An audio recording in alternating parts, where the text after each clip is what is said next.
S Alam সাহেব 83% শেয়ারের মালিক হলেও কিন্তু আপনারা কিভাবে ওখানে গিয়ে নতুনভাবে নিয়োগ দিতে পারেন?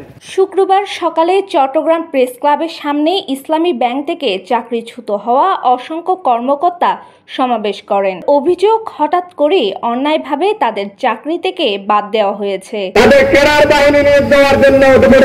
শুধু চাকরি হারানোই নয়, বরখাস্তের পর তাদের bank account, official user ID, এমনকি ক্রেডিট কার্ডের ব্যবহারেও নানা সীমাবদ্ধতা আরোপ করা হয়েছে।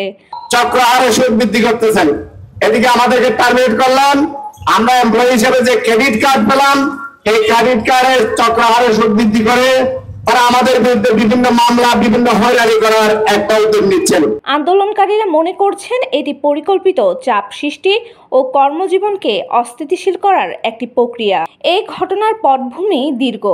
চলতি বছরের আগস্ট থেকে অক্টোবরের মধ্যে ইসলামী ব্যাংক বাংলাদেশ লিমিটেড প্রায় ৫,০০০ স্থায়ী কর্মীকে ছাঁটাই করে বলে অভিযোগ রয়েছে।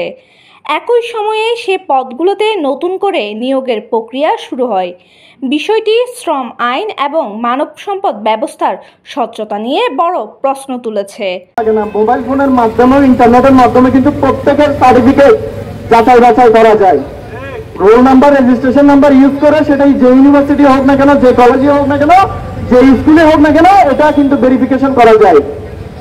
ওনারা ভেরিফিকেশনের একটা স্টেপ নিয়েছেন, বললো যে 2-3 হাজার ছেলের সার্টিফিকেট জাল, এগুলো আমরা ভেরিফাই করবো। Okay fine. আমরা কিন্তু কনফার্মেশনের পিরিয়ডের সময় পুলিশ ভেরিফিকেশন করিয়েছিলেন ওনারা। চাকরি হারানো 2 কর্মকর্তা এ বিষয়ে রেকর্ড ডিক্লারেশন মামলা দায়ের করলে ঢাকার ৫ম যুগ্ম জেলা জজ আদালত মামলাটি গ্রহণ করেন। আদালত ইসলামী ব্যাংকের ব্যবস্থাপনা পরিচালক, অতিরিক্ত ব্যবস্থাপনা পরিচালক, প্রধান মানব সম্পদ কর্মকর্তা এবং বাংলাদেশ ব্যাংকের গভর্নরকে তলব করেছেন।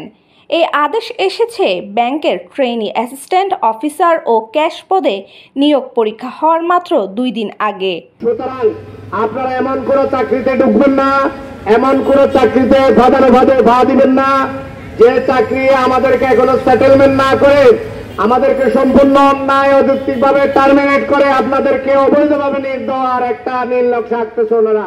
মামলায় দাবি করা হয়েছে গণছাঁটাই আইনসঙ্গত নয়, তাই বরখাস্তকৃত কর্মীদের বেতন ভাতাসহ পুনর্বহাল করতে হবে এবং মামলা নিষ্পত্তির আগে নতুন নিয়োগ প্রক্রিয়া স্থগিত রাখতে হবে।